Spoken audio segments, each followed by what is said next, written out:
47 classic cars lined the entrance to Desert Sky Auction House that Tuesday morning, parked bumper to bumper across 3 lanes. 47 collectors stood beside their vehicles, arms crossed, and at the front, leaning against the hood of a 1967 Shelby GT 500 in Acapulco blue, was me. The same car my wife Sarah and I had spent 18 months restoring in our garage, her hands as dirty as mine, her laugh filling the space every time we'd get the engine to turn over. But I'm getting ahead of myself. Let me take you back to where this really started, 43 years ago, when I bought my first classic car with money I'd saved from 2 jobs. I was 24 then, working construction during the day and bussing tables at night. The car was a 1956 Chevrolet Bel Air, powder blue with chrome that caught the Arizona sun like a mirror. The engine knocked, the upholstery was torn, and the previous owner had painted over rust spots with house paint, but I saw what it could be. Sarah saw it too. We'd been dating for 6 months when I brought her to see it, parked in some guy's driveway in Tucson, and instead of laughing at me for wanting to spend $3,000 on a heap of metal, she walked around it twice and said, "We're going to make this beautiful." That's how it started. Over the next 4 decades, car by car, Sarah and I built a collection, not to show off, not to flip for profit, but because each one told a story. The '63 Corvette split window I found rusting in a barn outside Flagstaff. The '71 Plymouth Cuda we bought the day Sarah told me she was pregnant with Jake. The '58 Thunderbird we restored the year Jake graduated high school. 31 cars, each one representing a chapter of our lives together. Each one kept in the climate-controlled garage we'd built behind our house. The one Sarah had designed with skylights so she could work on them even in summer. Jake grew up in that garage. I have pictures of him at 3 years old, sitting in the driver's seat of the Bel Air, tiny hands on the steering wheel, making engine noises. At 8, he was handing me wrenches, learning the difference between a carburetor and a distributor. At 15, we rebuilt a '69 Camaro SS together, and the day we got it running, he drove it around the block 14 times with the biggest smile I'd ever seen on his face. I thought he understood. I thought he felt what Sarah and I felt every time we brought one of these machines back to life. Sarah died 6 months before Jake took the cars. Pancreatic cancer, diagnosed stage 4, gone in 11 weeks. One day she was helping me adjust the timing on the Thunderbird. The next she was in hospice. And then she was gone, 59 years old. We'd been married 37 years. After the funeral, the house felt like a mausoleum. I'd walk through rooms and see Sarah everywhere, her coffee cup still in the cabinet where she left it, her reading glasses on the nightstand, her work gloves hanging in the garage, still shaped to her hands. I stopped going into the garage entirely. Couldn't bear to see all those cars, all those memories, without her there beside me. Jake started coming by more after Sarah died, 2, 3 times a week. He'd bring groceries, make sure I was eating, sit with me while I pretended to watch television. I was grateful. My son was taking care of me in my grief. He'd always been a good kid. Sure. He'd had some struggles in his 20s, a few jobs that didn't work out, a marriage that ended after 2 years, but he'd seemed to straighten out in his 30s. He had a job selling medical equipment, a nice apartment in Phoenix. I thought he'd finally found his footing. 4 months after Sarah died, Jake came over on a Sunday afternoon. I was sitting in the living room, staring at the wall, something I did a lot those days. He sat down across from me, leaned forward with his elbows on his knees, and said, "Dad, we need to talk about the cars." I looked at him. "What about them? When was the last time you even went into the garage?" I didn't answer. We both knew it had been months. "Dad, those cars are worth a fortune. The insurance alone must be costing you thousands. And sitting there unused, they're deteriorating. Seals are drying out, batteries dying, fluids getting old. Mom would hate seeing them neglected like this." He was right. I knew he was right. The guilt of it had been eating at me, but I couldn't bring myself to face that garage. Couldn't stand to touch those cars without Sarah.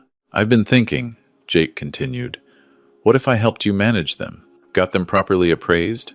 Made sure the insurance is up to date? Maybe even find a good climate control company to check the storage conditions. I've been doing research, Dad. There's a lot that goes into maintaining a collection like this. I don't know, Jake. You don't have to do anything. I'll handle it all. I just need you to sign some papers so I can talk to the insurance company and appraisers on your behalf. Power of attorney, basically, but just for the cars. That way you don't have to deal with any of it while you're grieving. It made sense. It sounded reasonable.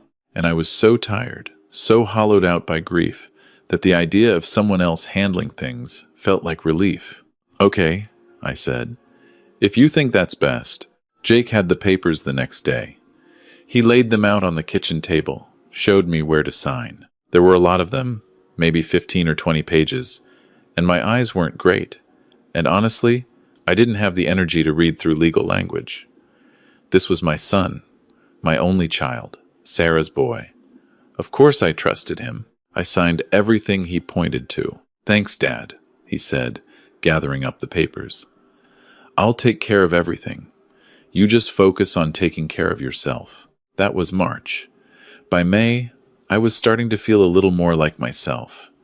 The crushing weight of grief hadn't lifted, but I'd learned to carry it. I started going for walks again, eating real meals instead of cereal for dinner. One Tuesday morning in late May, I decided it was time. Time to go back into the garage.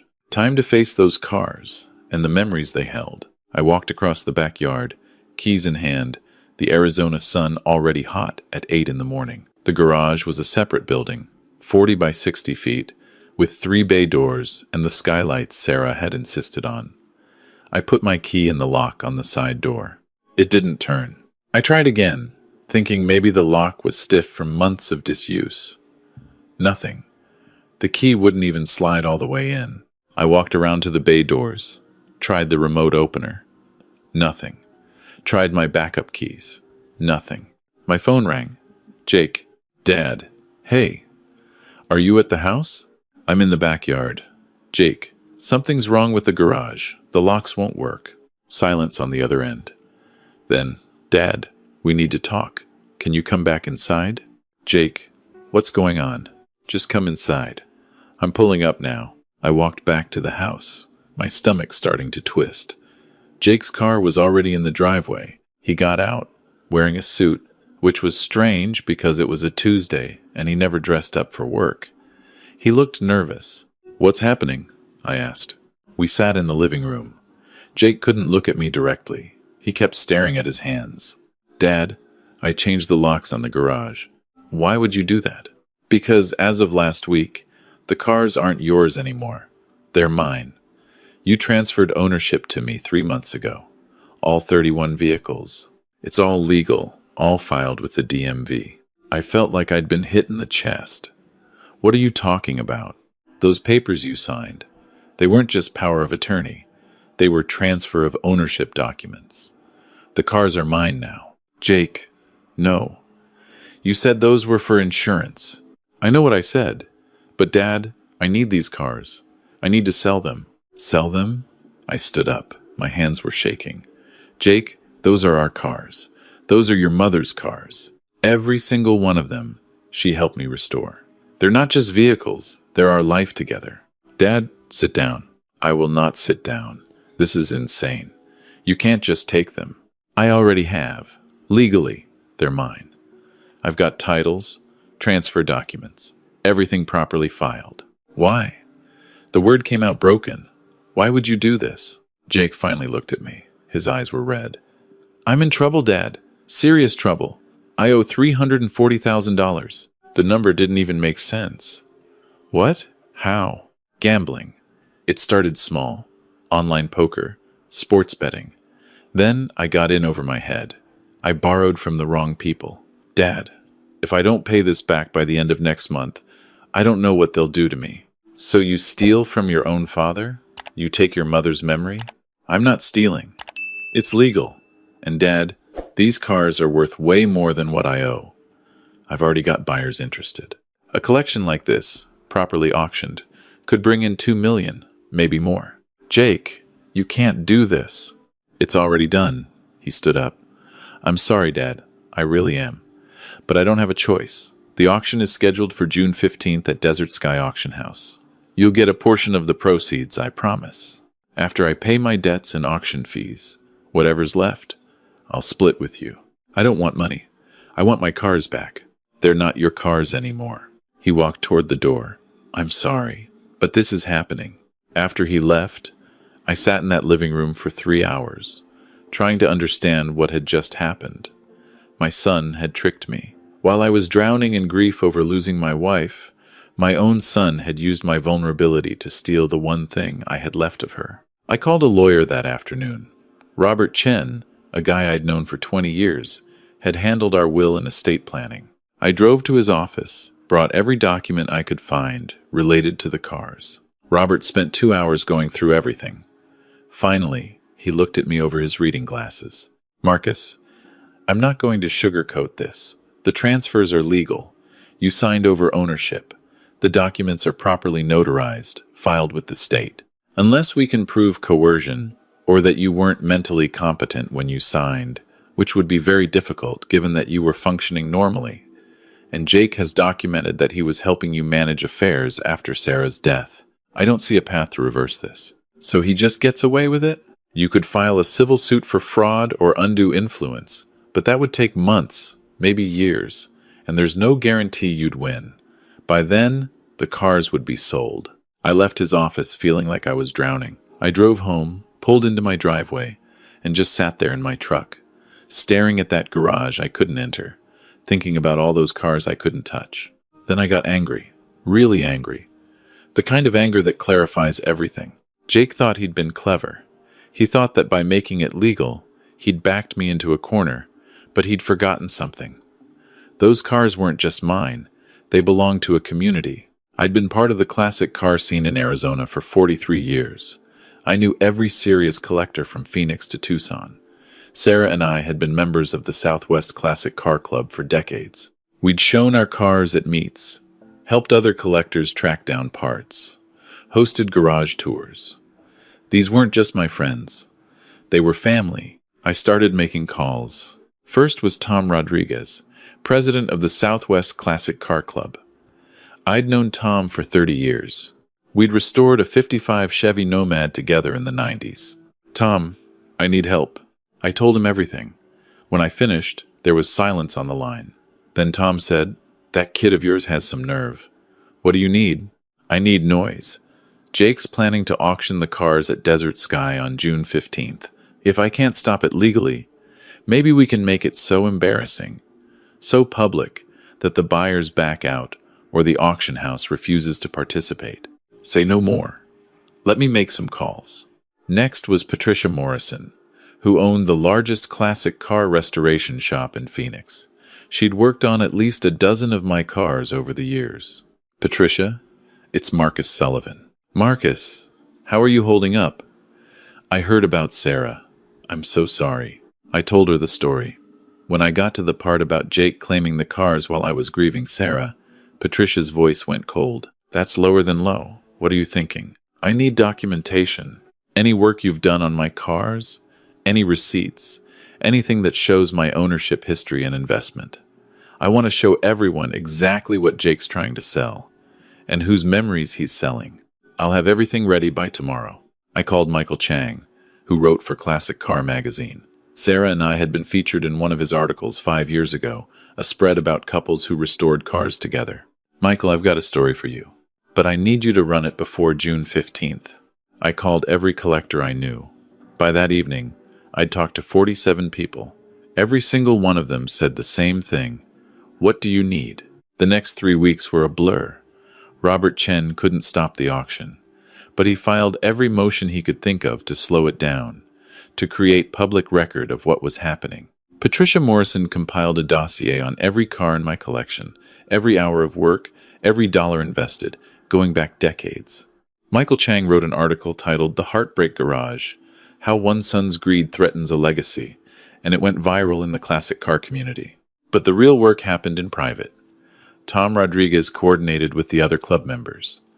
We had meetings, planned logistics, made sure everyone knew exactly what we were doing. Jake called me twice during those weeks. The first time, He tried to justify himself again. Dad, you have to understand. I'm desperate. You're not desperate, Jake. You're selfish. There's a difference. He hung up. The second time, 3 days before the auction, he sounded scared. Dad, people are calling the auction house. They're trying to get them to cancel. You need to call them off. I'm not calling anyone off. You made your choice. Dad, please. I need this money. You should have thought about that before you betrayed me. I hung up. The morning of June 15th arrived. I got up at 5, showered, put on the shirt Sarah had bought me for our last anniversary. The blue one, she said, made my eyes stand out. I drove to Desert Sky Auction House, arriving at 6:30 for a 9 o'clock auction. Tom Rodriguez was already there, parked in his 62 Impala. Within the next hour, 46 more cars showed up, every one of them a classic. Every one of them driven by someone who knew me, knew Sarah, knew what those cars in my garage meant. We didn't block the entrance yet. We waited. At 8:15, the auction house manager came out, a woman named Susan Edwards. She looked at the assembled cars, at the collectors standing beside them, at me standing at the front, and she walked over. Mr. Sullivan? That's me. I heard about what happened. I'm sorry. Then cancel the auction. She shook her head. I can't. We have a contract with your son. If we break it, he can sue us. But I want you to know, this doesn't feel right.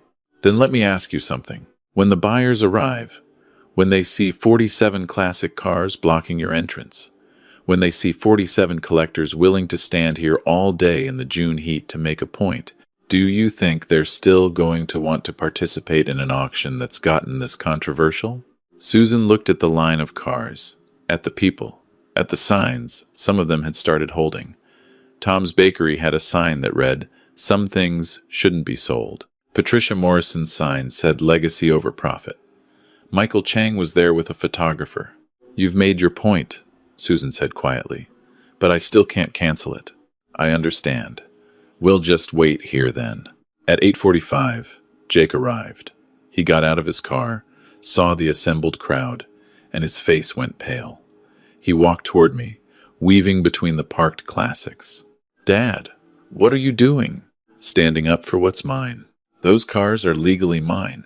"Legal doesn't mean right, Jake. You know it, I know it, and now everyone else knows it too." The first potential buyer arrived at 8:50.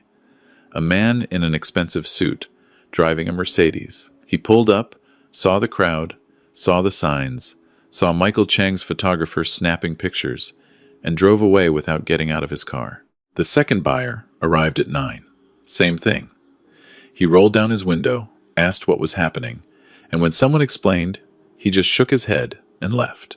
By 9:30, when the auction was supposed to start, 5 potential buyers had come and gone. None of them had even made it past the parking lot. Susan Edwards came back out. "Mr. Sullivan, Jake, we need to talk inside." We walked into the auction house, the 3 of us, plus Robert Chen, who'd shown up at 9. Susan's office was small, filled with filing cabinets and car memorabilia. "Jake, I'm canceling the auction." "You can't do that." "I just did. The situation has become untenable. We're a business that relies on reputation, and right now, every collector in Arizona knows what's happening here. If we proceed with this sale, we're seen as complicit in what's being widely called elder abuse and exploitation of grief. That's not a label we can afford. I'll sue you." "That's your right. But the auction is canceled." Jake turned to me, his face red. "Are you happy now? You've ruined everything." "I didn't ruin anything, Jake.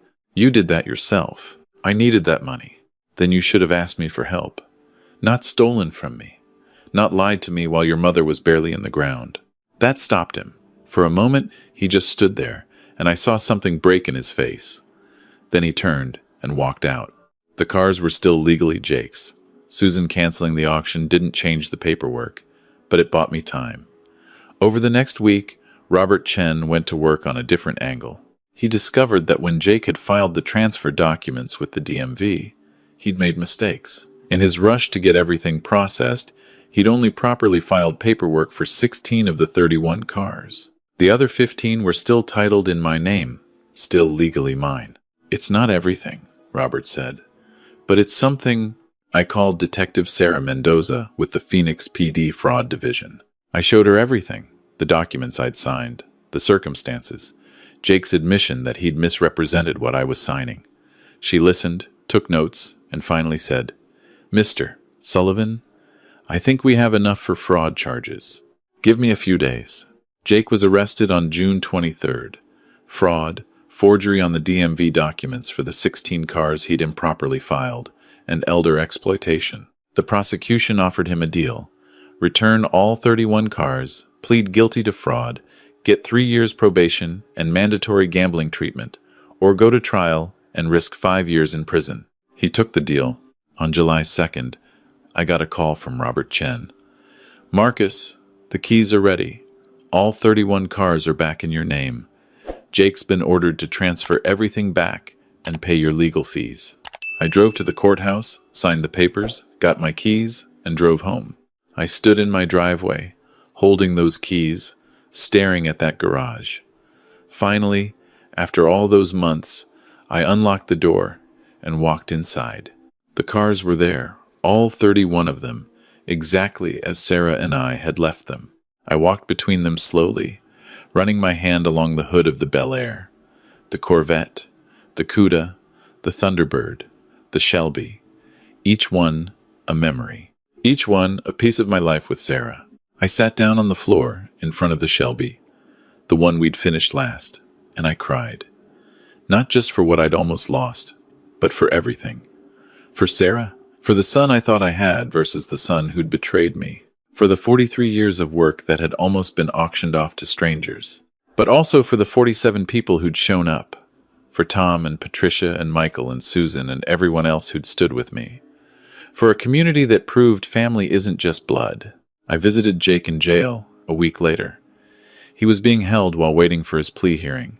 Couldn't make bail. They brought him out to the visiting room, and he looked terrible, thinner, with dark circles under his eyes. We sat across from each other, a plexiglass barrier between us. "I'm sorry, Dad." His voice was barely a whisper. "I'm so sorry." "Why, Jake? Just tell me why. If you needed money, if you were in trouble, why didn't you just ask me?" "Because I was ashamed. Because I'd already asked you for money twice before. Remember? 5 years ago, $10,000 for a business opportunity that went nowhere. 3 years ago, another $15,000 for medical bills. You gave it to me both times. No questions asked. How could I come back again and say I'd gambled it all away plus 300,000 more? I hadn't thought about those loans in years." He was right. I'd given him the money, he'd promised to pay it back, and I'd never asked about it again. So instead of being honest, you destroyed my trust forever. I know I did. Dad, I'm sick. I'm a gambling addict. I've been one for 15 years, and I've been lying about it to everyone, including myself. I kept thinking I could win it back, fix it myself, that no one had to know. And then Mom died, and you were so sad, and I saw an opportunity, and I didn't think. I only saw a way out. Using your grieving father as that way out, Jake. Do you understand what you did? You didn't just take cars. You took your mother's memory. Every time she and I finished restoring one of those vehicles, it was a celebration. We'd drive it, and she'd laugh, and we'd feel like we'd created something beautiful together. You tried to sell that for gambling debts. I know. There's nothing I can say that makes it right. We sat in silence for a minute. Then I said, "The prosecutor offered you a deal. Take it. Get help. Real help. Rehab, therapy, whatever it takes. And when you get out, when you've done the work, we'll talk about what comes next." "What do you mean?" "I mean, I'm 67 years old, Jake. I'm not going to be around forever. Those cars, they're still going to need someone who cares about them after I'm gone. But that someone has to earn it, not by stealing, but by proving they understand what these cars really represent." "You'd still give them to me? After everything?" "I didn't say that. I said we'd talk. You'd have to show me, over years, not weeks, that you've changed, that you've gotten healthy, that you understand the difference between an asset and a legacy.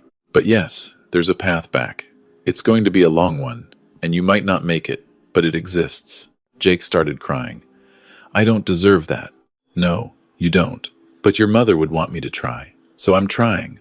Don't make me regret it. The plea hearing was 2 weeks later. Jake pleaded guilty, got 3 years probation, 500 hours of community service, mandatory gambling treatment, and a permanent restraining order from my property without written permission.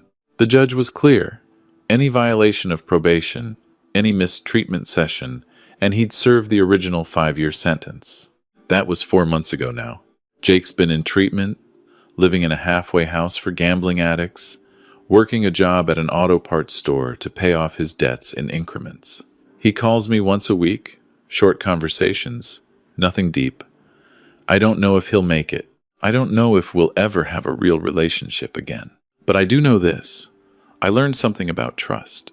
Linda used to say that the worst betrayals are the ones that come from people you love, because those are the ones that teach you to doubt your own judgment.